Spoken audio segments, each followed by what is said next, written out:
আবু বকর রাদিয়াল্লাহু তাআলা আনহুর চাইতে উত্তম উম্মতে মুহাম্মাদির ভিতরে আর দ্বিতীয় কেউ হতে পারে, এইটা আহলুস সুন্নাহ ওয়াল জামাতের আকীদা বিরোধী চিন্তা। তার চাইতে উত্তম কোন ব্যক্তি হওয়ারই কোনো সম্ভাবনা নাই। কারণ রাসূলুল্লাহ সাল্লাল্লাহু আলাইহি ওয়াসাল্লাম তার শানে বলেছেন, লাউ কুনতু মুত্তাখিজান খালিলান লাত্তাখাযতু আবা বকরিন। যদি এই পৃথিবীতে একান্ত বন্ধু as-sadiqul hamim bosom ফ্রেন্ড হিসেবে আমি কাউকে গ্রহণ করি, তাহলে অবশ্যই আমি আবু বকরকে আমার সবচাইতে প্রিয়তম বন্ধু হিসেবে গ্রহণ করব। সুবহানাল্লাহ। ইন্নাল হামদালিল্লাহ নাহমাদুহু ওয়া নাস্তাঈনুহু ওয়া নাস্তাগফিরুহ ونعوذ بالله من شرور أنفسنا ومن سيئات أعمالنا من يهده الله فلا مضل له ومن يضلل فلا هادي له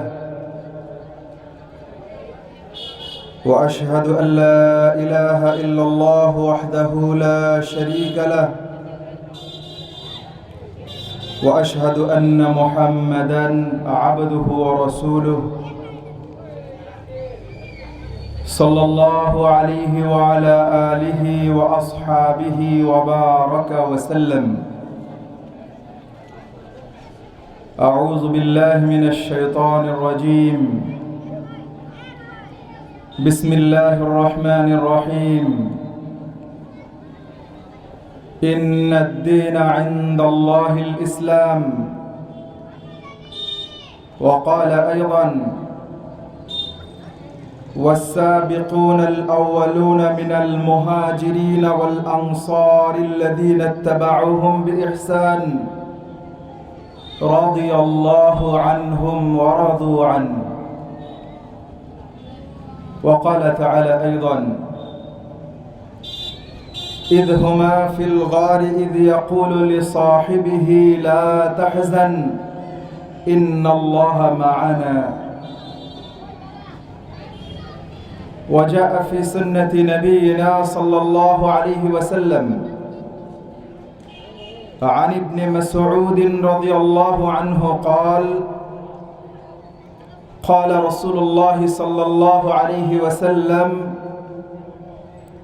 لو كنت متخذا خليلا لاتخذت أبا بكر خليلا ولكنه أخي وصاحبتي. وقال رسول الله صلى الله عليه وسلم عليكم بسنتي وسنة الخلفاء الراشدين المهديين تمسكوا بها وعضوا عليها بالنواجذ أو كما قال رسول الله صلى الله عليه وسلم. অত্র ঈশ্বরদী উপজেলার অন্যতম পাকশী ইউনিয়নের নয়নের মণি হিসেবে যে প্রতিষ্ঠানটি ইতোমধ্যেই জায়গা করে নিয়েছে, আপনাদের সুপরিচিত, আপনাদের দোয়া এবং সহযোগিতার ফসল নুরানি আইডিয়াল কিন্ডারগার্টেন মাদ্রাসার দিনব্যাপী শিক্ষা প্রদর্শনী দ্বিতীয় বার্ষিক ওয়াজ দোয়া মাহফিলের সম্মানিত সভাপতি মহোদয়, হাজারাত উলামায়ে কেরাম, অত্র আয়োজনের পেছনে যারা সীমাহীন পরিশ্রমের মাধ্যমে মাহফিলকে সৌন্দর্যমণ্ডিত করেছেন, আয়োজক বৃন্দ, সামনে উপবিষ্ট আল্লাহ রাব্বুল আলামিনের দিন প্রিয়, আল্লাহর দিন শিখতে চাওয়া হৃদয়গুলো উন্মুখভাবে যারা সামনে উপবিষ্ট হয়েছেন, এবং ইতোমধ্যেই জানতে পেরেছি মহিলা প্যান্ডেলে তাদের আর নতুন কোনো মেহমানকে ধারণ করার মতন জায়গা নেই। আমরা সিদ্ধান্ত নিচ্ছি, ক্ষমাও চাচ্ছি, আমাদের মা বোনরা তারা কোরআন এবং সুন্নাহর বাণী শুনতে এতটাই আগ্রহী, আমরা আপনাদেরকে আশ্বস্ত করছি এবার আপনাদের যে কষ্ট হচ্ছে, আগামী থেকে আল্লাহ তাআলা আমাদেরকে হায়াতে রাখলে, বাঁচিয়ে রাখলে আপনাদের জন্য আরও প্রশস্ত এবং সুব্যবস্থাপনার চেষ্টা করব। আল্লাহ রাব্বুল আলামিন আমাদেরকে তৌফিক দান করেন, আল্লাহুম্মা আমিন। খুবই স্বাভাবিকভাবেই এটা হয়তো অনেকেই বলবেন যে এত আয়োজন, এলাকাবাসী যদি আজকের এই আয়োজনে শরীক হয়ে যান তাহলে তো পুরুষ প্যান্ডেলেও জায়গা দেওয়ার সুযোগ কমে যায়।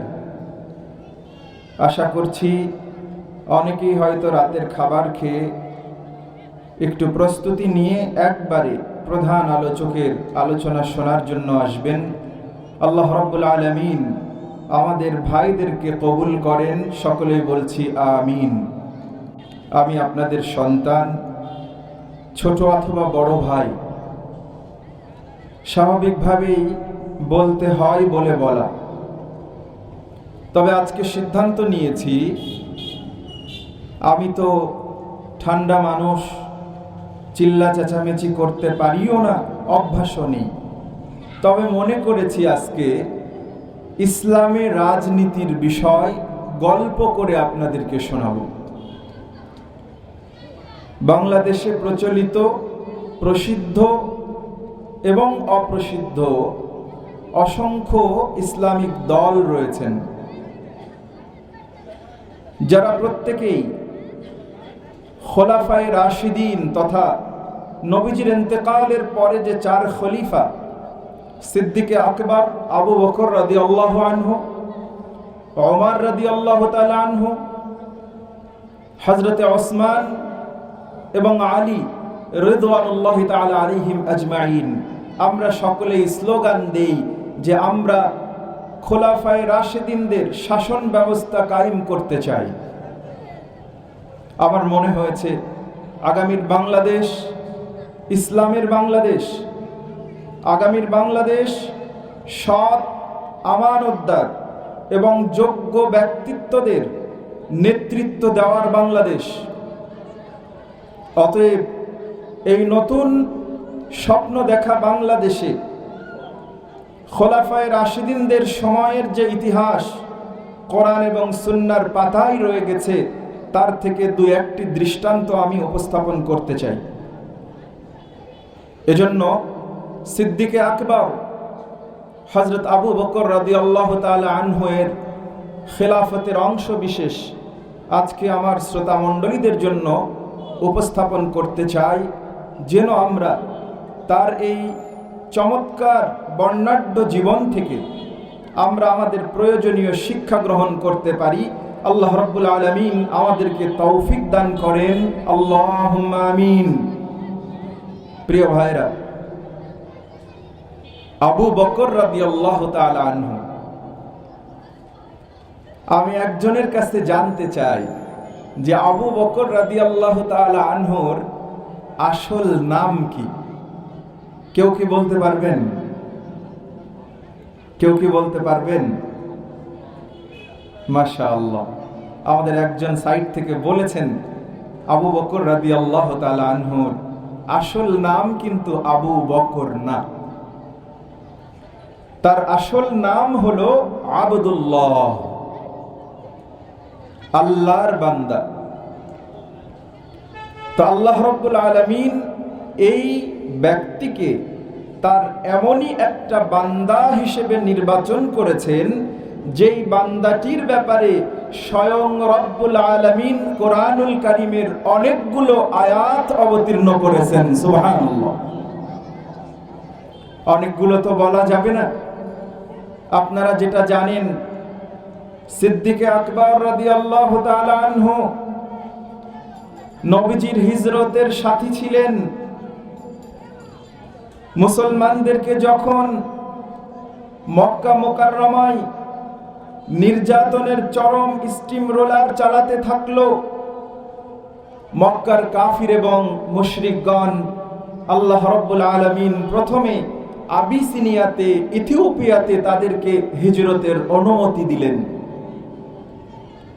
দ্বিতীয় পর্যায়ে যখন তাদের প্রতি অত্যাচারের মাত্রা আরো বেড়ে গেল, তখন আল্লাহ রাব্বুল আলামিন তার প্রিয় হাবিবকে মক্কা মুকাররমা ছেড়ে মদিনা মুনাওয়ারায় হিজরতের আদেশ এবং অনুমতি দান করলেন। সুবহানাল্লাহ। না জানা মানুষগুলো বলতে চায় যে রাসূলুল্লাহ সাল্লাল্লাহু আলাইহি ওয়াসাল্লাম মক্কাতে সংকটাপন্ন পরিস্থিতির কারণে মদিনা মুনাওয়ারাতে হিজরত করেছিলেন। এই কথা মোটেও সঠিক কথা নয়। জানের ভয়ে মক্কা ছেড়ে মদিনায় গিয়েছিলেন, এ কথা মিথ্যে। আল্লাহ রাব্বুল আলামিন ওহীর মাধ্যমে তার প্রিয় হাবিবকে মক্কা মুকাররমা ছেড়ে মদিনা মুনাওয়ারায় যাওয়ার, হিজরত করার আদেশ এবং অনুমতি দেওয়ার কারণেই নবীজি হিজরতের সিদ্ধান্ত গ্রহণ করেছেন। সুবহানাল্লাহ। সিদ্দিক আকবর রাদিয়াল্লাহু তাআলা আনহু, একটু ভালো করে বোঝার চেষ্টা করুন যে মানুষটার ব্যাকগ্রাউন্ডটা কি। ইথিওপিয়ায় কিছু মানুষ হিজরত করেছেন, একবার একটি দল গেছেন, পরের বার আরো একটি দল গেছেন। ব্যক্তিগতভাবে মদিনা মুনাওয়ারাতেও অনেক বড় বড় সাহাবী হিজরত করেছেন। হযরতে আবু বকর রাদিয়াল্লাহু তাআলা আনহু নবীজির কাছে অনুমতি চাইছেন, ইয়া রাসূলুল্লাহ, আমার কি হিজরতের অনুমতি হবে? নবীজি তাকে বললেন, আবু বকর, অপেক্ষা করো, তুমি উত্তম সাথী পেয়ে যাবে তোমার হিজরতের জন্য। সুবহানাল্লাহ। হযরতে আবু বকর রাদিয়াল্লাহু তাআলা আনহু এত মেধাবী, এত বিচক্ষণ, এত রাজনৈতিক ক্ষমতা সম্পন্ন ব্যক্তিত্ব ছিলেন যে তিনি বুঝে নিয়েছেন যে আমার হিজরত হবে দো জাহানের বাদশা মুহাম্মদুর রাসূলুল্লাহ সাল্লাল্লাহু আলাইহি ওয়াসাল্লামের সাথে। সুবহানাল্লাহ।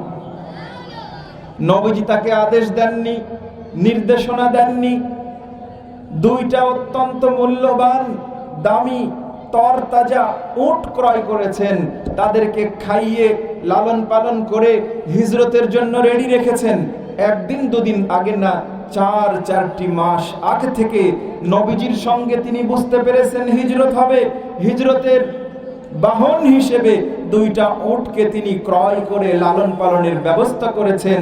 রাসূলুল্লাহ সাল্লাল্লাহু আলাইহি ওয়াসাল্লাম স্পষ্ট করে বলতে হয়নি, তিনি বুঝেই এরকম সিদ্ধান্তে উপনীত হয়েছেন। সুবহানাল্লাহ। এজন্য আল্লাহ তাআলা উম্মতের মধ্যে সবচাইতে মর্যাদাময়, সবচাইতে নেককার, সৎ, যোগ্য, ন্যায়পরায়ণ হিসেবে আল্লাহ রাব্বুল আলামিন কোরআনুল কারীমে বারংবার তার সপক্ষে আয়াতে কারিমা অবতীর্ণ করেছেন। সুবহানাল্লাহ। আল্লাহ তাআলা বলছেন, যখন হিজরত করে গারে সাউরে আশ্রয় নিয়েছে, মক্কায় ঘোষণা হয়ে গেছে, তাদের শিকার হাতছাড়া হয়ে গেছে, পাগল হয়ে গেছে তারা।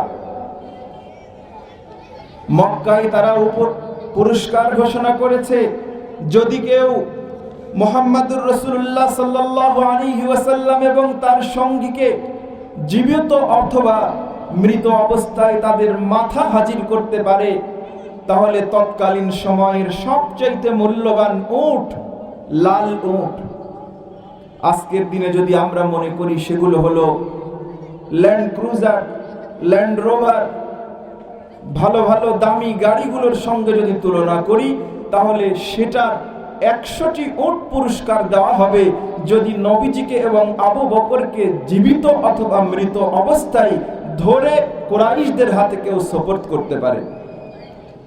সুরাকা সাহস দেখিয়েছে, সে ব্যাপারে আমরা যাচ্ছি না। রাসূলুল্লাহ সাল্লাল্লাহু আলাইহি ওয়াসাল্লাম এবং আবু বকর যখন ওই গুহার ভেতরে মাত্র দুজন, আবু বকর রাদিয়াল্লাহু তাআলা আনহু বলছেন, ইয়া রাসূলুল্লাহ, দেখুন গুহার উপর দিয়ে শত্রু বাহিনী আমাদেরকে ধরার জন্য তারা খোঁজাখুঁজি করছে, শুধু যদি মাথাটা নিচু করে তাহলে আমাদেরকে দেখে ফেলবে এবং তারা আমাদেরকে হয় হত্যা করবে অথবা তারা আমাদেরকে ধরে নিয়ে মক্কায় নিয়ে যাবে। আল্লাহ রাব্বুল আলামিন আবু বকর রাদিয়াল্লাহু তাআলা আনহুর এই অস্থির অন্তরকে শান্ত করার জন্য তৎক্ষণাৎ ওই গারে সৌরে আল্লাহর রাসূলকে ওহীর মাধ্যমে জানিয়ে দিলেন, ইয়া রাসূলুল্লাহ, আপনি আপনার সঙ্গী আবু বকরকে আশ্বস্ত করেন, সান্ত্বনা দেন, দুশ্চিন্তা টেনশন করতে নিষেধ করেন। আল্লাহ তাআলা বললেন, ইযহুমা ফিল গারি ইয ইয়াকুলু লিসাহিবিহি লা তাহজান ইন্নাল্লাহা মা'ানা। স্মরণ করুন ইয়া রাসূলুল্লাহ ওই সময়ের কথা যখন কেবলমাত্র আপনি আর আপনার সঙ্গী গারে সাউরে ছিলেন। ইয়া রাসূলুল্লাহ, আপনি আপনার বন্ধুকে বলে দিন, চিন্তা করো না, আমরা শুধুমাত্র দুজন নই, আমাদের সঙ্গে স্বয়ং সহযোগিতার সত্তা হলেন স্বয়ং আল্লাহ। সুবহানাল্লাহ। ইনি হলেন আবু বকর। মদিনায় হিজরত হয়ে গেল, ইসলামী প্রজাতন্ত্র প্রতিষ্ঠিত হলো, একের পর এক রাজ্য বিজয় হতে লাগলো, রোম পারস্য পর্যন্ত, বর্তমানে ইরান এবং ইতালি পর্যন্ত রাসূলুল্লাহ সাল্লাল্লাহু আলাইহি ওয়াসাল্লাম বিভিন্ন রাজাধিরাজদেরকে, সুপ্রিম পাওয়ারের অধিকারী যারা, তাদেরকে পত্র লিখতে থাকলেন, ইসলাম গ্রহণ করো, শান্তিতে থাকবে, আসলিম তাসলাম, ইসলাম গ্রহণ করো, গোটা পৃথিবী তোমাদের পদচুম্বন করবে, গোটা পৃথিবীর নেতৃত্ব এবং কর্তৃত্ব তোমার পায়ে লুটোপুটি খাবে। যারা গ্রহণ করেছেন তারা পৃথিবীতে অম্লান হয়ে আছেন, আর যারা দুর্ভাগা তারাও পৃথিবীতে অম্লান হয়ে আছে, কিন্তু তার বিপরীত দিক থেকে, লানতের দিক থেকে, অভিশাপের দিক থেকে। রাসূলুল্লাহ সাল্লাল্লাহু আলাইহি ওয়াসাল্লাম 10 বছর মদিনা মুনাওয়ারায় ইসলামী রাষ্ট্র প্রতিষ্ঠা করেছেন। প্রতিটি ক্ষেত্রে ইসলামের সকল বিধান বাস্তবায়ন করেছেন। রাসূলুল্লাহ সাল্লাল্লাহু আলাইহি ওয়াসাল্লামের দাওয়াতি মিশন শেষ হয়ে এলো। 10ম হিজরির সফরে 29 তারিখে নবীজি একটা জানাজায় গিয়েছিলেন, ফেরার পথে অসুস্থ বোধ করলেন। নবীজির দুটো প্ল্যান, একটা হলো ওসামা ইবনে যায়েদ রাদিয়াল্লাহু তাআলা আনহুকে দিয়ে, তাকে সেনা প্রধানের দায়িত্ব দিয়ে রোম সম্রাট হিরাক্লিয়াসের যারা প্রাদেশিক গভর্নর, তাদেরকে মদিনা মুনাওয়ারার উত্তর পাশে একটা দল বসবাস করে, যারা তৎকালীন সময়ের ইতালির রোম সম্রাটের অধীন। এরা ইসলামী প্রজাতন্ত্রকে মুহুর্মুহু ডিস্টার্ব করে। নবীজির আগ্রহ হলো তাদের বিরুদ্ধে অভিযান প্রেরণ করা, যুদ্ধ পরিচালনা করবেন। নবীজি যুদ্ধের জন্য বাহিনী রেডি করতে থাকলেন। ওসামা ইবনে যায়েদ রাদিয়াল্লাহু তাআলা আনহু, তার বয়স কত জানেন? মাত্র 20 বছরের তরুণ অথবা যুবক। সাহাবায়ে কেরাম নবীজিকে বললেন, ইয়া রাসূলুল্লাহ, ওসামা ইবনে যায়েদ তরুণ, তার চেয়ে কত অভিজ্ঞতা সম্পন্ন যোদ্ধা, হযরত ওমরের মতন ব্যক্তি, হযরত আলীর মতন এত বীর এবং বাহাদুর তারা রয়েছে। রাসূলুল্লাহ সাল্লাল্লাহু আলাইহি ওয়াসাল্লাম তাদের সকলের পরামর্শকে শুনলেন এবং তিনি তার সিদ্ধান্তে অটল থাকলেন যে রোম সম্রাটের বিরুদ্ধে যে বাহিনী প্রেরিত হবে, মাত্র 20 বছরের যুবক ওসামা ইবনে যায়েদ সেই বাহিনীর প্রধানের দায়িত্ব পালন করবে। সুবহানাল্লাহ। আপনাদের কষ্ট হচ্ছে ভাই? একটু দয়া করে মনোযোগ দিয়ে শোনেন। সবাই তো খেলাফতে রাশেদার শাসনামল কায়েম করতে চায়। আমাদের খোলাফায়ে রাশিদিনদের অবস্থা কেমন ছিল এ ব্যাপারে আপনার জানা থাকতে হবে না? জানতে হবে প্রিয় ভাইরা। রাসূলুল্লাহ সাল্লাল্লাহু আলাইহি ওয়াসাল্লাম সফর মাসের 29 তারিখে জানাজা করে ফিরে আসার পথে অসুস্থ বোধ করেন, প্রচন্ড জ্বর এবং মাথা ব্যথা। ওসামা বাহিনীর প্রস্তুতি কিছুটা স্থিমিত হলো, থেমে গেল। নবীজি এই অসুস্থতা নিয়ে 12 দিন 13 দিন বেঁচেছিলেন। সিদ্দিকে আকবর রাদিয়াল্লাহু তাআলা আনহু সার্বক্ষণিকভাবে নবীজির খোঁজ খবর নেওয়া, তার নিকটে থাকা, এই দায়িত্বগুলো পালন করে চলেছেন। আপনারা জানেন রাসূলুল্লাহ সাল্লাল্লাহু আলাইহি ওয়াসাল্লাম তার এই 13 দিন 12 দিনের অসুস্থতায় কখনো সুস্থ হয়েছেন, কখনো অসুস্থতা আরেকটু বেড়েছে। যখন সুস্থ হয়েছেন, যখন জ্ঞান ফিরে এসেছে, তখন রাসূলুল্লাহ সাল্লাল্লাহু আলাইহি ওয়াসাল্লাম বারংবার মসজিদের মেম্বারে খুতবা দেওয়ার জন্য উঠেছেন। জাতিকে অন্তিম মুহূর্তে গোটা মুসলিম উম্মার জন্য গুরুত্বপূর্ণ নসিহা রেখে গেছেন। যদি সুযোগ হয় দুই একটি উল্লেখ করার চেষ্টা করব। যেহেতু খোলাফায়ে রাশিদিনদের শাসন আমল নিয়ে কথা বলতে চাই, যদি এদিকে ফেরা সম্ভব না হয় পরবর্তীতে কোনো প্রোগ্রামে হয়তো বলতে চেষ্টা করব ইনশাআল্লাহ। নবীজির ইন্তেকালের আগের দিন হঠাৎ রাসূলুল্লাহ সাল্লাল্লাহু আলাইহি ওয়াসাল্লাম সুস্থতা বোধ করতে লাগলেন। সিদ্দিকে আকবর রাদিয়াল্লাহু তাআলা আনহু মদিনার প্রান্তিক এলাকায় শেষের দিকে প্রায় 4 কিলোমিটার দূরে তার একজন সহধর্মিনী, তার একজন স্ত্রীর বাড়ি ছিল। অনেক দিন যেতে পারেন নাই। নবীজির অবস্থা ভালো দেখে, সুস্থ দেখে তিনি সেই রাতে তার স্ত্রীর বাড়িতে গিয়ে উপস্থিত হয়েছেন। সেখানে থাকা অবস্থায় জানতে পারলেন রাসূলুল্লাহ সাল্লাল্লাহু আলাইহি ওয়াসাল্লামের ইন্তেকাল হয়ে গেছে। ইন্না লিল্লাহি ওয়া ইন্না ইলাইহি রাজিউন। তৎক্ষণাৎ সাওয়ারিতে চড়ে রাসূলুল্লাহ সাল্লাল্লাহু আলাইহি ওয়াসাল্লামের যে ঘর, আম্মা জান আয়েশা রাদিয়াল্লাহু তাআলা আনহার যে ছোট্ট কুটির, মাত্র 10 হাত, যেটা এখন নবীজির কবর, রওজা, তিনি এসে দেখেন বাড়ির সামনে সকল বড় বড় সাহাবীরা অবস্থান করছেন। এক একজন এমন এমন কর্মকাণ্ড করছেন যেগুলো মানুষ সুস্থ এবং স্বাভাবিক মস্তিষ্কে করে না। হযরতে আবু বকর রাদিয়াল্লাহু তাআলা আনহু, যিনি নবীজির চিরজীবন ছায়ার মতন সাথে থেকেছেন, গারে সাউরের সাথী, হিজরতের সাথী, যুদ্ধের সাথী, ময়দানের সাথী, পরিকল্পনার সাথী, কিয়ামুল লাইলের সাথী, তাহাজ্জুদের সাথী, সুখের দিনের সাথী, নিজের সমস্ত সম্পদ দিয়ে নবীজির কাছে পেশ করেছেন, ইয়া রাসূলুল্লাহ, অমুক তো অর্ধেক নিয়ে এসেছে, আমি আমার বাড়িতে কেবলমাত্র আল্লাহ এবং তার রাসূলের আদর্শ ছাড়া আমার সম্পদের সামান্য অংশ বাড়িতে ফেলে রেখে আসি নাই। সকলেই বলি সুবহানাল্লাহ। সেই আবু বকর রাসূলুল্লাহ সাল্লাল্লাহু আলাইহি ওয়াসাল্লামের ঘরে প্রবেশ করলেন। দেখলেন নবীজির দেহ থেকে তার মোবারক রূহ আল্লাহ তাআলা কবজ করে নিয়েছেন।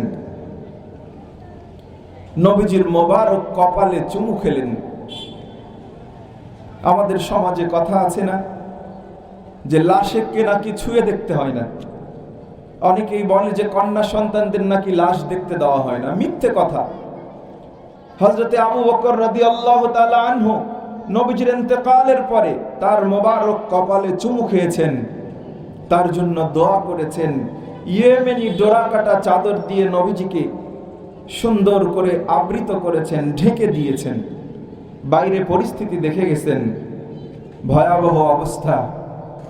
বুখারী মুসলিমের হাদিসে এসেছে, হযরত ওমর রাদিয়াল্লাহু তাআলা আনহুর মতন বীর পাগল হয়ে গেছেন। খাপ থেকে তরবারি বের করেছেন এবং তিনি চিল্লিয়ে চিল্লিয়ে বলছেন, যদি কেউ বলে যে মুহাম্মাদুর রাসূলুল্লাহ ইন্তেকাল করেছেন, মারা গেছেন, তাহলে এই যে ওমরের তরবারি এক মুহূর্ত তার শরীর থেকে মাথা আলাদা করতে দেরি করবে না। আল্লাহর রাসূল মারা যেতে পারেন না, তিনি আল্লাহর সান্নিধ্যে গেছেন, আল্লাহর সঙ্গে দিদারে গেছেন, দেখা করতে গেছেন, আবার তিনি ফিরে আসবেন। অন্যান্য সাহাবীদের অবস্থা তো আরো ভয়ঙ্কর। হযরতে আবু বকর রাদিয়াল্লাহু তাআলা আনহু হুজরা থেকে বের হয়ে সাহাবায়ে কেরামের এই ভয়ঙ্কর আর্তনাদ এবং মর্মাহত অবস্থা দেখে তিনি সিদ্ধান্ত নিতে এক মুহূর্ত দেরি করেননি। সকলকে বসিয়ে অথবা ওই পরিস্থিতিতে নিজে দাঁড়িয়ে গেছেন, হামদ এবং সানা পড়ে আল্লাহ রাব্বুল আলামিনের উপরে প্রশংসা এবং নবীজির রিসালাতের স্বীকৃতি দিয়ে তিনি কোরআনুল কারীমের একটা আয়াত পাঠ করেছেন, ওয়ামা মুহাম্মাদুন ইল্লা রাসূল قد خلت من قبله الرسل أفإن مات أو قتل انقلبتم على أعقابكم। পরিস্থিতি শান্ত করার জন্য একজন নেতার, একজন ইসলামী ব্যক্তিত্বের কি উপমা, কি দৃষ্টান্ত, কি সুন্নাত সিদ্দিক আকবর রাদিয়াল্লাহু তাআলা আনহু দেখিয়েছেন। তিনি সাহাবায়ে কেরামের এই হতবিহবল অবস্থা দেখে তাদের সঙ্গেও তো কান্নায় জড়িয়ে পড়তে পারতেন, কারণ আবু বকর রাদিয়াল্লাহু তাআলা আনহু নবীজিকে যতটুকু ভালোবাসেন আর কোন সাহাবী ততটুকু ভালোবাসতে পারেন এটা হতেই পারে না। অথচ আল্লাহ তাআলা তাকে বিচক্ষণতা দিয়েছেন, তাকে সেই যোগ্যতা দিয়েছেন যেখানে আবু বকর ছাড়া ওমর সহ সমস্ত বীর বাহাদুর সাহাবায়ে কেরাম হতবিহবল অবস্থা পার করছেন। তিনি বলছেন, ওয়ামা মুহাম্মাদুন ইল্লা রাসূল। হে আল্লাহর নবীর সাহাবীরা, জেনে রাখো মুহাম্মাদুর রাসূলুল্লাহ সাল্লাল্লাহু আলাইহি ওয়াসাল্লাম কেবলমাত্র আল্লাহর পক্ষ থেকে বার্তাবাহক রাসূল, তিনি নবী ছিলেন। কদ খালাত মিন ক্বাবলিহির রাসূল, তার আগেও আল্লাহর অসংখ্য অগণিত নবী এবং রাসূল অতিবাহিত হয়েছেন, চলে গেছেন পৃথিবী ছেড়ে। আফা ইম্মাতা আও কুতিলা, যদি তিনি মৃত্যুবরণ করেন অথবা তাকে যদি কেউ হত্যা করে ফেলেন, তিনি যদি নিহত হন, হত্যা হয়ে যান,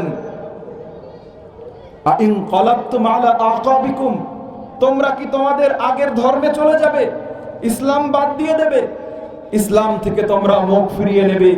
হযরতে ওমর বলছেন, কোরআনুল কারীমের এই আয়াত আমি নিজে পড়েছি, আমি মানুষদেরকে ওয়াজ করেছি, কিন্তু সিদ্দিক আকবর আবু বকর রাদিয়াল্লাহু তাআলা আনহু যখন কোরআনুল কারীমের এই আয়াত তেলাওয়াত করে আমাদের এই পরিস্থিতিকে শান্ত করতে চেষ্টা করলেন, আমার মনে হলো আমি ওমর জীবনের প্রথম কোরআনুল কারীমে এরকম একটা আয়াত আছে শুনলাম, আমার সমস্ত স্নায়ুতন্ত্র শান্ত হয়ে গেল, ঠান্ডা হয়ে গেল, হাত থেকে তরবারি খুলে পড়ে গেল, আমরা সকলেই আশ্বস্ত এবং শান্ত হয়ে গেলাম।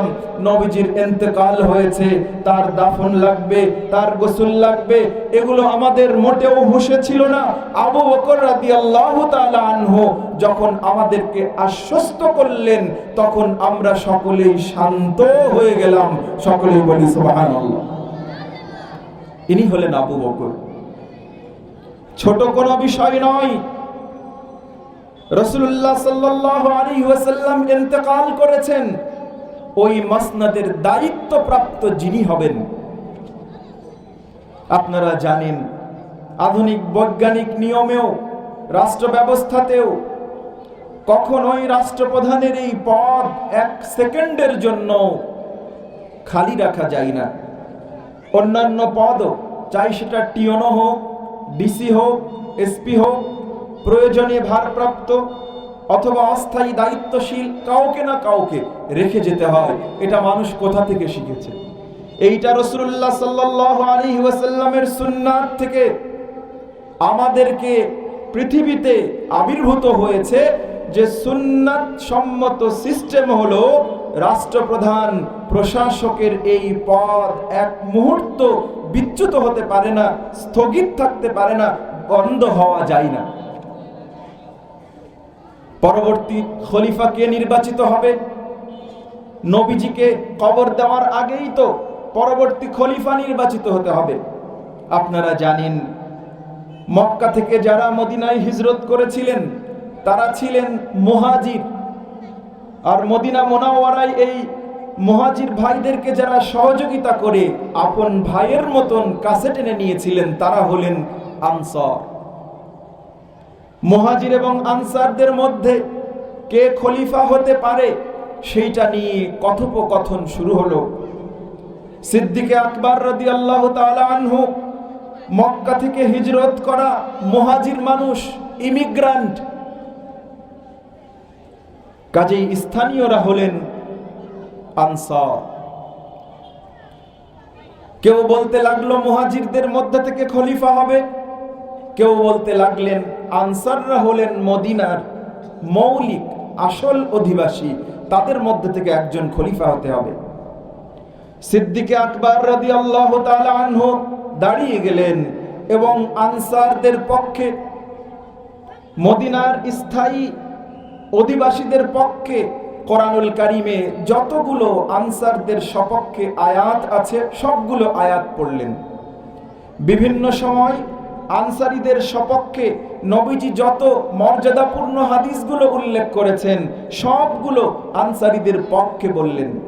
তিনি আবু উবাইদা ইবনুল জাররাহ রাদিয়াল্লাহু তাআলা আনহু, সাদ বিন আবি ওয়াক্কাস রাদিয়াল্লাহু তাআলা আনহু, হযরত ওমর রাদিয়াল্লাহু তাআলা আনহুকে খলিফা হিসেবে দায়িত্ব নেওয়ার অনুরোধ জানালেন। সাহাবায়ে কেরাম ভিন্ন ভিন্ন পরামর্শ দিতে লাগলেন।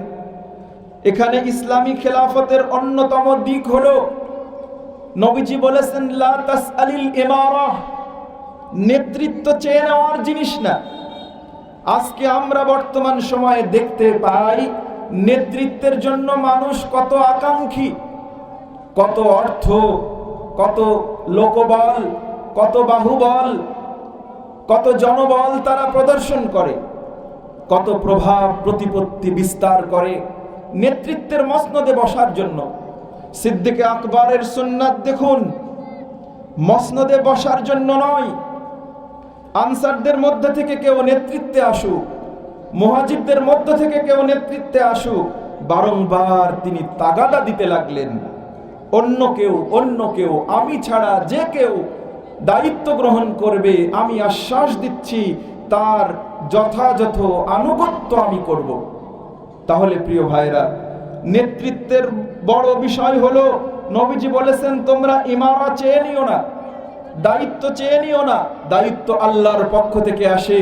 এই চলমান আলোচনার ভেতরে আমিরুল মুমিনিন পরবর্তী হযরতে ওমর রাদিয়াল্লাহু তাআলা আনহু, তিনি আবু বকর রাদিয়াল্লাহু তাআলা আনহুর হাত ধরে হাত দুটোকে উঁচু করে দিয়ে তারপরে তিনি এই কথার ঘোষণা দিলেন যে সিদ্দিকে আকবর হলেন আমাদের মধ্যে সর্বোত্তম ব্যক্তি, রাসূলুল্লাহ সাল্লাল্লাহু আলাইহি ওয়াসাল্লামের ছোটবেলার বন্ধু, তার দুর্দিনের সাথী, হিজরতের সঙ্গী।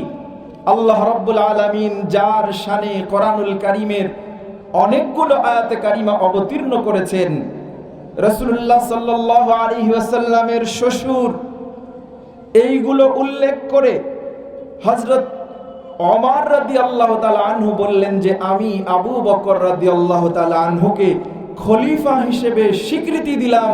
হযরত ওমর রাদিয়াল্লাহু তাআলা আনহুর এই স্বীকৃতি দিতে বাকি, কিন্তু আরবের আউস এবং খাজরাজ সহ আনসার এবং মুহাজিররা প্রত্যেকেই আবু বকর রাদিয়াল্লাহু তাআলা আনহুর হাতে হাত রেখে তারা বায়াত গ্রহণের মাধ্যমে তাকে খলিফা হিসেবে স্বীকৃতি দিলেন। সুবহানাল্লাহ।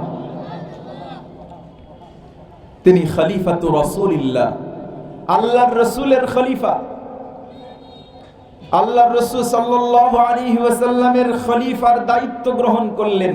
এরপরে তিনি মসজিদে নববীর মেম্বারে দাঁড়িয়ে গেলেন। এখনো কিন্তু রাসূলুল্লাহর দাফন, কাফন, গোসল, জানাজা কিচ্ছু হয় নাই।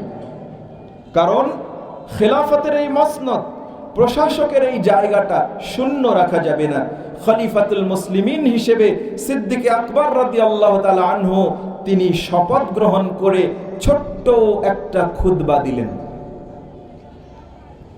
ইন্নী কদ উল্লিতু আলাইকুম ওয়া লাস্তু বিখাইরিকুম। হামদ এবং সানা, আল্লাহর প্রশংসা এবং নবীজির স্বীকৃতি দানের পরে তিনি বললেন, ইন্নী কদ উল্লিতু আলাইকুম, তোমরা আমাকে নেতা বানিয়ে দিয়েছো, আমাকে দায়িত্ব দেওয়া হয়েছে, অথচ আমি তোমাদের ভেতরে সবচাইতে ভালো মানুষ নই, আমার চাইতে তোমাদের ভেতরে ভালো মানুষ আছে।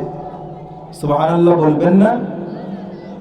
অথচ আবু বকর রাদিয়াল্লাহু তাআলা আনহুর চাইতে উত্তম উম্মতে মুহাম্মাদির ভেতরে আর দ্বিতীয় কেউ হতে পারে, এইটা আহলুস সুন্নাহ ওয়াল জামাতের আকীদা বিরোধী চিন্তা। তার চাইতে উত্তম কোন ব্যক্তি হওয়ারই কোনো সম্ভাবনা নাই। কারণ রাসূলুল্লাহ সাল্লাল্লাহু আলাইহি ওয়াসাল্লাম তার শানে বলেছেন, লাউ কুনতু মুত্তাখিজান খালিলান লাত্তাখাযতু আবু বকরিন, যদি এই পৃথিবীতে একান্ত বন্ধু as-sadiqul hamim, bosom ফ্রেন্ড হিসেবে আমি কাউকে গ্রহণ করি, তাহলে অবশ্যই আমি আবু বকরকে আমার সবচাইতে প্রিয়তম বন্ধু হিসেবে গ্রহণ করব। সুবহানাল্লাহ। আবু বকর রাদিয়াল্লাহু তাআলা আনহু কি বললেন? যতক্ষণ পর্যন্ত তোমরা আমাকে আল্লাহর কিতাব এবং নবীজির সুন্নাতের আলোকে পাবে, ততক্ষণ পর্যন্ত আমার আনুগত্য করবে। যদি তোমরা আল্লাহর কিতাব এবং নবীজির সুন্নাত থেকে আমাকে দূরে সরে যেতে দেখো, তাহলে অবশ্যই তোমরা প্রত্যেকেই আমাকে সংশোধন করে দেবে, ঠিক করে দেবে। তৃতীয় কথা যেটা বললেন, আমার নিকটে তোমাদের ভেতরে সবচাইতে শক্তিশালী ব্যক্তি সে, যে আমার কাছে রাষ্ট্রের কাছে অধিকার পায় কিন্তু আমি তার অধিকার দিতে পারি নাই। সে আমার কাছে সবচাইতে শক্তিশালী ব্যক্তি, আমার দপ্তরে এসেছে কিন্তু আমি তার প্রয়োজন পূরণ করতে পারি নাই, সে আমার কাছে সবচাইতে শক্তিশালী। আর আমার কাছে সবচাইতে দুর্বল হলো তোমাদের মধ্যে সে, যার নিকটে রাষ্ট্র অধিকার পায় কিন্তু সে রাষ্ট্রের অধিকার দিচ্ছে না। সে যত বড় শক্তিশালী হোক না কেন, সে আমার কাছে দুর্বল।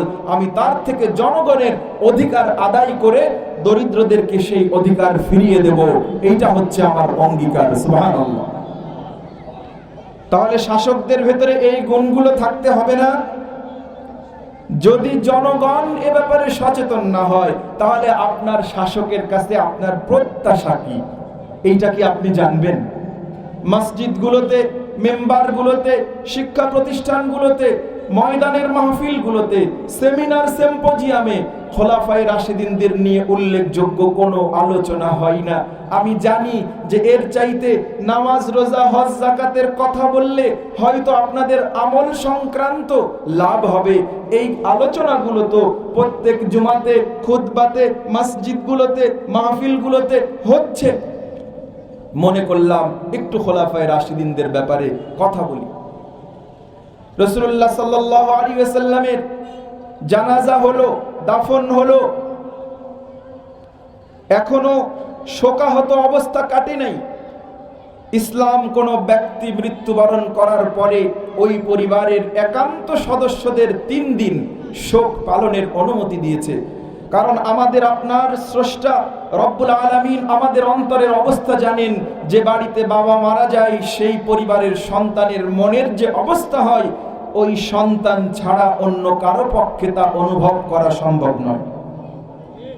এমন ভাবে তার অভিব্যক্তি তিনি ব্যক্ত করেন, অন্যরা দেখে বলবে যে পাগল হয়ে গেছে নাকি, গড়াগড়ি করতেছে। শিক্ষিত মানুষ, জানাশোনা মানুষ, আলেম মানুষ, কিন্তু প্রিয় ভাই, যার হারিয়ে যায় সেই হারানো বেদনার তীব্রতা কত, যার হারাইনি সে কখনো বুঝতে পারে না। এজন্য ইসলাম 3 দিন শোক পালনের অনুমতি দেয়। কোনো সন্দেহ নেই, যে কোনো ব্যবস্থায় শোক পালন করতে হয়।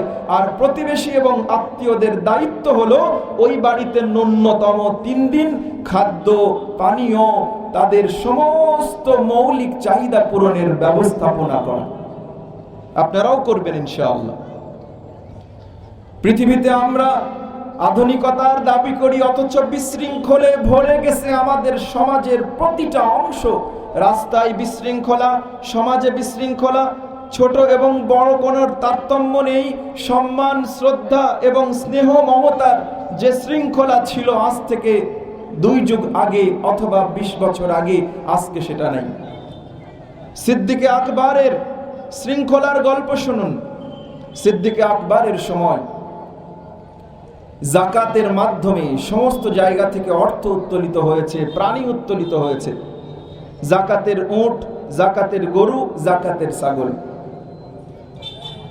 এক দরিদ্র সাহাবীর স্ত্রী হাতে একটা রশি এবং চাবুক দিয়ে বলেছে, যাও আবু বকর রাদিয়াল্লাহু তাআলা আনহুর কাছে যাও, আজকে মদিনায় ঘোষণা হয়েছে যে ঘোড়ার আস্তাবল থেকে, গোয়াল ঘর থেকে উপযুক্তদেরকে ঘোড়া বন্টন করা হবে। হযরতে আবু বকর রাদিয়াল্লাহু তাআলা আনহু নিজ হাতে বন্টন করবেন। তিনি আস্তাবলে ঢোকার সময় গেটম্যানকে বলেছেন যে আস্তাবলে যেন কেউ না ঢোকে। ওই সাহাবী বুঝতে না পেরে অথবা যে কোনো ভাবেই আস্তাবলে ঢুকে পড়েছেন। সিদ্দিক আকবর রাদিয়াল্লাহু তাআলা আনহু হিসাব নিকাশ করছেন যে চাহিদা এতজনের, প্রাণী আছে এতগুলো, কিভাবে বন্টন করতে হবে। হঠাৎ দেখেন যে একজন সাহাবী, তিনি তৎক্ষণাৎ তার হাতের রশি দিয়ে তাকে বেদম প্রহার করতে শুরু করেছেন। সাহাবী হতচকিত অবস্থায় বের হয়ে গেছেন। দিনব্যাপী সমস্ত ঘোড়াগুলো যথাযথভাবে হকদারদের নিকটে বন্টন হওয়ার পরে তিনি ওই সাহাবীকে খুঁজছেন যাকে তিনি মেরেছিলেন। সিদ্দিক আকবর রাদিয়াল্লাহু তাআলা আনহু তাকে ডেকে এনেছেন। ডেকে আনার পরে নিজের কাপড় পিঠ থেকে উঠিয়ে দিয়ে সাহাবীকে বলছেন যে আমি তোমাকে তখন প্রহার করেছিলাম, এই নাও আবু বকরের পিঠ তোমার জন্য পেতে দিলাম, যতক্ষণ তোমার ভালো লাগে, তোমার প্রতিশোধ গ্রহণ না হয়, তুমি আবু বকরের পিঠে প্রতিশোধ গ্রহণ করো এবং আমি আবু বকরকে তুমি মাফ করে দিও। হযরতে ওমর রাদিয়াল্লাহু তাআলা আনহু বলছেন, আমিরুল মুমিনিন আপনি এটা করবেন না। হযরতে আবু বকর রাদিয়াল্লাহু তাআলা আনহু বলছেন যে ওমর, দুনিয়ার এই সামান্য প্রতিশোধ কিয়ামতের জাহান্নামের ভয়াবহ আগুনের চাইতে অনেক হালকা, তুমি তাকে প্রতিশোধ নিতে দাও, সে যেন তার যথাযথ প্রতিশোধ গ্রহণ করে। হযরতে ওমর রাদিয়াল্লাহু তাআলা আনহু বলছেন যে আপনি তাকে খুশি করে দেন। কিভাবে?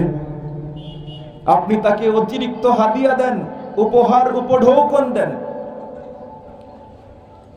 হযরত সাহাবী যিনি কিছুক্ষণ আগে প্রহারের সম্মুখীন হয়েছিলেন, হযরতে আবু বকর রাদিয়াল্লাহু তাআলা আনহু নিজের সম্পদ থেকে, রাষ্ট্রীয় কোষাগার থেকে নয়, নিজের সম্পদ থেকে উপযুক্ত আরো অনেকগুলো দিনার দিরহাম দিয়ে ওই ব্যক্তির কাছে ক্ষমা চেয়ে তাকে এই উপহারগুলো দিয়ে তাকে খুশি করেন, ক্ষমা চেয়ে তার কাছ থেকে বিদায় গ্রহণ করেন। সুবহানাল্লাহ। এই হলো খেলাফতে আবু বকর রাদিয়াল্লাহু তাআলা আনহুর দৃষ্টান্ত। আবু বকর রাদিয়াল্লাহু তাআলা আনহু এমন পরোপকার ব্যক্তি ছিলেন যে তার জীবনের নেশাই ছিল মানুষের উপকার করা। তিনি তার প্রতিবেশীদের এক বৃদ্ধা মহিলার প্রতিদিন দুধ দহন করে দিতেন। তার অনেক বড় গোয়াল ভরা ছাগল এবং মেষের পাল ছিল, সেগুলোর দুধগুলো দহন করে দিতেন। ওই বৃদ্ধা মহিলা যখন জেনেছে আজ থেকে আবু বকর আর সাধারণ আবু বকর নেই, তিনি খলিফাতু রাসূলিল্লাহ হয়েছেন, আল্লাহর রাসূলের খলিফা হয়েছেন, আবু বকরের দরবারে চলে গেছেন যে আবু বকর, তুমি তো প্রতিটা দিন আমার পালের দুধ দহন করে আমাকে সহযোগিতা করতে, তুমি তো এখন আর তুমি নও, তুমি এখন গোটা মদিনা মুনাওয়ারার রাষ্ট্রপ্রধান হয়ে গেছো, আজ থেকে কে আমার দুধগুলো দহন করে দেবে?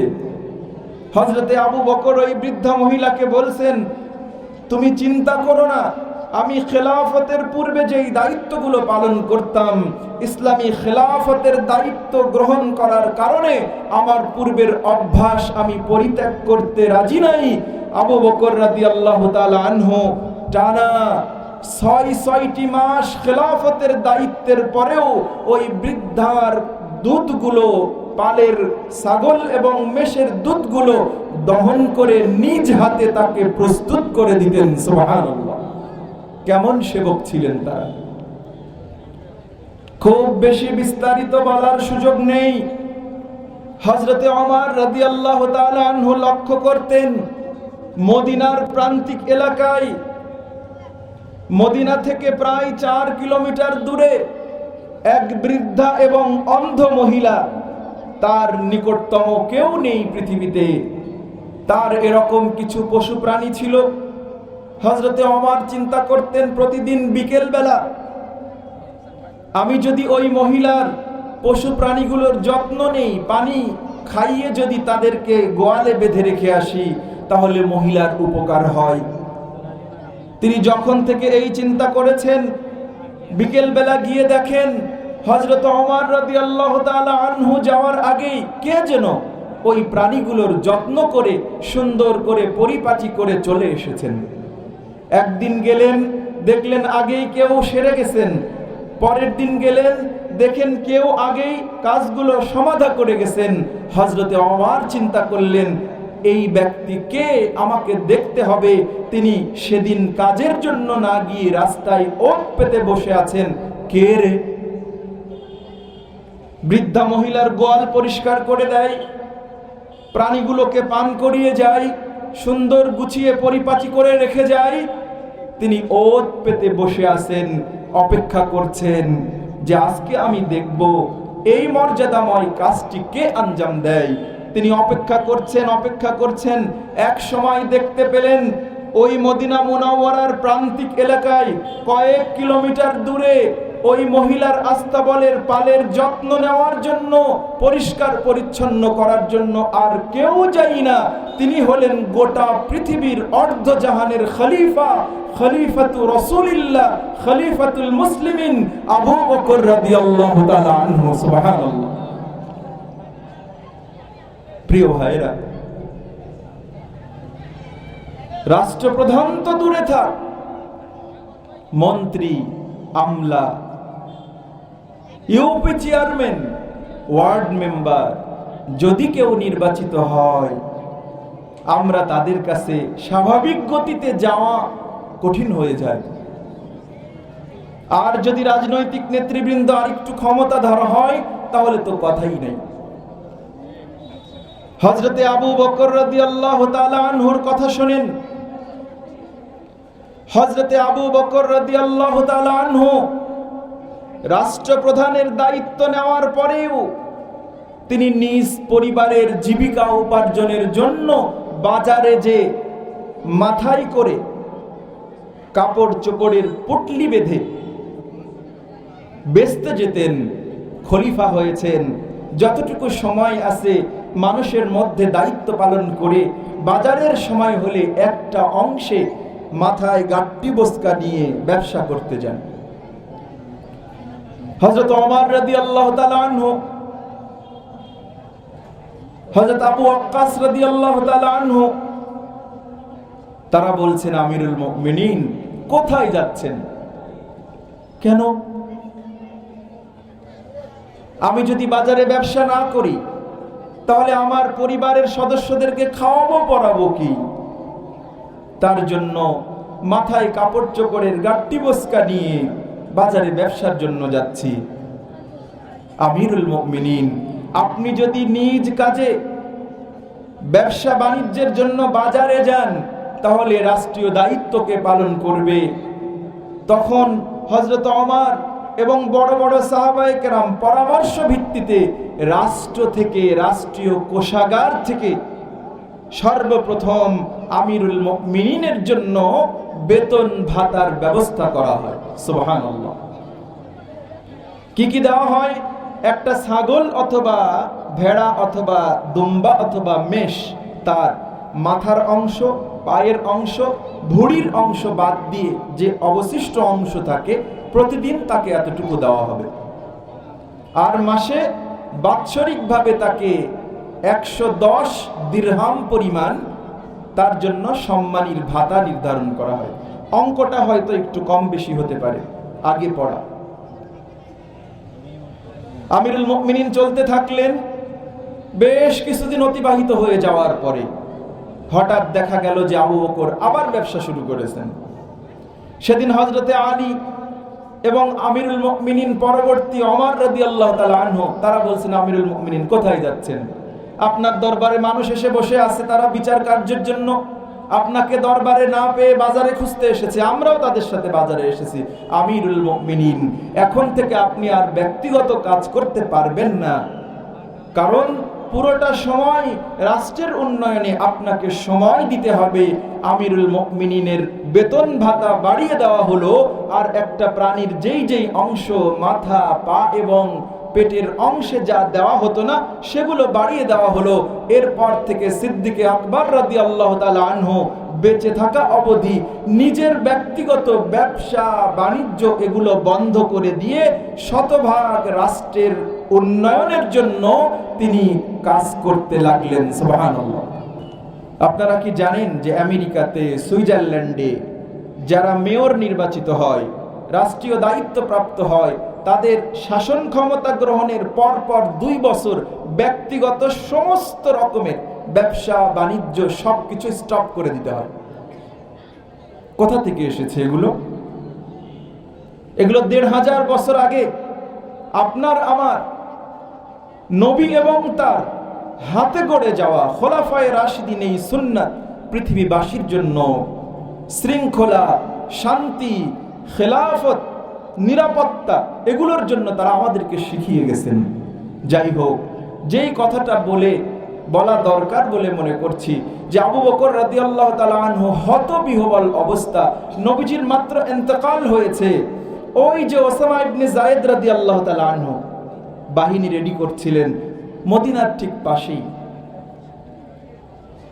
এদিকে নবীজির ইন্তেকালের খবর শুনে যারা এতদিন টালমাটাল মুসলমান ছিল, আমাদের মতো মুসলমান, যারা কিছুটা মুনাফিক, এদের মধ্যে কেউ কেউ নবী দাবি করতে শুরু করেছে। মুসাইলামা কাজ্জাব নাম শুনেছেন, তুলাইহা, উনাইসা, এরা। হযরতে আবু বকর রাদিয়াল্লাহু তাআলা আনহু নবীজির ইন্তেকালের একদিন পার হয়েছে, দ্বিতীয় দিন পার হয়েছে। ওই দিন তিনি মদিনায় ঘোষক দিয়ে ঘোষণা করে দিয়েছেন আগামীকাল নবীজির ইন্তেকালের মাত্র তৃতীয় দিন ওসামা বাহিনী রোম সম্রাটের বিরুদ্ধে যুদ্ধের জন্য বেরোবে মদিনা মুনাওয়ারা থেকে। যারা অতীতে নাম লিখিয়েছিলেন তারা যুদ্ধ বাহিনীতে অংশগ্রহণ করেন, যারা নতুন সংযুক্ত হতে চায় তারাও যেন সেখানে গিয়ে অবস্থান করে। বড় বড় সাহাবায়ে কেরাম আমিরুল মুমিনিন কি করছেন? কেন? নবীজি ইন্তেকাল করেছে, মুরতাদ এবং মুনাফিক কাফিররা মাথাচাড়া দিয়ে উঠেছে। তারা যে কোনো মুহূর্তে মদিনা রাষ্ট্রকে আক্রমণ করতে পারে। আপনি মদিনা রাষ্ট্রকে অরক্ষিত রেখে ওসমা বাহিনীকে দিয়ে সবচেয়ে বড় বড় যোদ্ধাদেরকে বাইরে পাঠিয়ে দিচ্ছেন। যদি এই মুহূর্তে কাফির এবং মুশরিকরা ঐক্যবদ্ধ হয়ে মদিনা রাষ্ট্রকে আক্রমণ চালায়, তাহলে মদিনা রাষ্ট্র অরক্ষিত হয়ে যাবে, ইসলামী খেলাফত নির্বাপিত হবে। দয়া করে এই সিদ্ধান্ত নেবেন না আমিরুল মুমিনিন। কে বলছেন?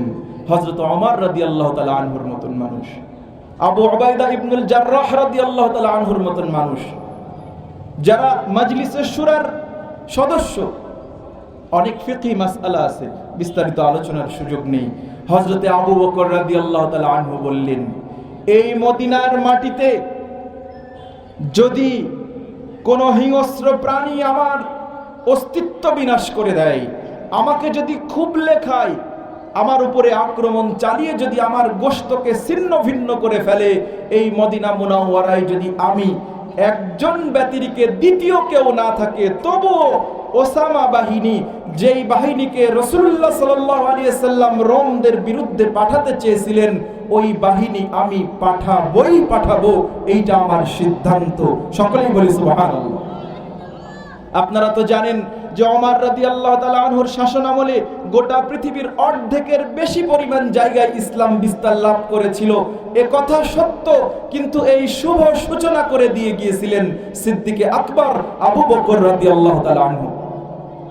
দেখেন, পরিকল্পনা, রাজনীতি শেখেন। ইসলাম আমাদেরকে যে রাজনীতি শেখায় তা মানব কল্যাণ ধর্মী রাজনীতি। অমুসলিমরা চিন্তা করছে যে মুহাম্মদ মারা গেছে সাল্লাল্লাহু আলাইহি ওয়াসাল্লাম, মুসলমানদের মনগুলো দুর্বল হয়ে গেছে, এখন আমরা শক্তিগুলোকে এক জায়গায় করে একযোগে আক্রমণ চালিয়ে মদিনা শেষ, ইসলাম শেষ, রাষ্ট্র ব্যবস্থা শেষ। সব সাহাবী বিরোধিতা করছে, আমিরুল মুমিনিন পাঠায়েন না মদিনা থেকে সৈন্যবাহিনী।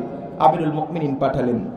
কোন কোন বর্ণনা মতে 40 দিন, কোন কোন বর্ণনা মতে 60 দিন পরে ওসামা বাহিনী রোম সম্রাটের বাহিনীকে নাস্তানাবুদ এবং পরাজিত করে বিপুল পরিমাণ অস্ত্র, সম্পদ, খাদ্য, স্বর্ণ অলংকার নিয়ে মদিনা মুনাওয়ারায় বিজিতদের বেশে যখন ফিরেছেন, তখন সমস্ত সাহাবায়ে কেরাম বুঝতে পেরেছেন যে আবু বকরের রাজনৈতিক দূরদর্শিতা এবং বিচক্ষণতা সকলের চাইতে সর্বাধিক বেশি। সুবহানাল্লাহ। কাফিরদের মাথাই নষ্ট হয়ে গেছে, যার নবীকে তারা এত ভালোবাসে। মারা যাওয়ার একদিন অতিবাহিত হয়েছে, দ্বিতীয় দিন অতিবাহিত হয়েছে, তৃতীয় দিন গোটা পৃথিবীর পরাশক্তি রোমদের বিরুদ্ধে সামান্য অস্ত্র এবং যোদ্ধা নিয়ে তারা আক্রমণ করতে পারে, এই চিন্তাই তারা করতে পারে নাই। ইতিমধ্যে হযরত আবু বকর রাদিয়াল্লাহু তাআলা আনহু, ওসামা ইবনে যায়েদ রাদিয়াল্লাহু তাআলা আনহুর মাধ্যমে অকচ্ছাত আক্রমণ চালিয়েছেন। রাজনীতি আছে না নাই? মানব কল্যাণ ধর্মী না বিধ্বংসী? মানব কল্যাণ ধর্মী রাজনীতি হযরত আবু বকর রাদিয়াল্লাহু তাআলা আনহু শিখিয়েছেন। শুধু তাই নয়, আজকে তো আমরা যারা আলেম ওলামা, এই যে আপনারা বাচ্চাদেরকে খানকাতে দিয়েছেন, মাদ্রাসাতে দেন, নুরানি আইডিয়ালে দিয়েছেন, আমরা একটা সমন্বিত ব্যবস্থা করেছি। সাধারণ শিক্ষা এবং ধর্মীয় শিক্ষা, আমি আধুনিক শিক্ষা বলি না। যারা লেখেন ধর্মীয় ও আধুনিক শিক্ষার সমন্বয়, কথাটা সঠিক নয়। ধর্মীয় ও সাধারণ শিক্ষা লিখতে পারেন। কেন? ধর্মে আধুনিকতা নাই? তার মানে আপনি আপনার এই স্লোগানের মধ্য দিয়ে ধর্মকে একরকম শিক্ষা আর সায়েন্স, আর্টস, কমার্স এগুলোকে আধুনিক শিক্ষা মনে করছেন। প্রিয় ভাইরা, এটা ভুল। অতএব সাধারণ শিক্ষা লিখুন, অথবা বিকল্প কোনো শব্দ খুঁজে বের করুন।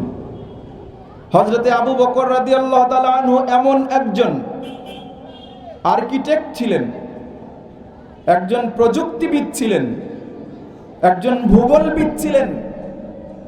যখন চতুর্দিকে ইসলামের শত্রুরা মাথাচাড়া দিয়ে উঠল, নবুয়তের দাবি করতে শুরু করলো, তিনি 11টা সেক্টর কমান্ডার নির্ধারণ করে, বাংলাদেশের স্বাধীনতা যুদ্ধে কতটি সেক্টর কমান্ডার ছিল? 11টি। হযরত আবু বকর রাদিয়াল্লাহু তাআলা আনহুর সামরিক দক্ষতা লক্ষ্য করুন। এতটা অভিজ্ঞ তিনি গোটা আরব উপদ্বীপের উপরে। কেন? ব্যবসায়ী ছিলেন।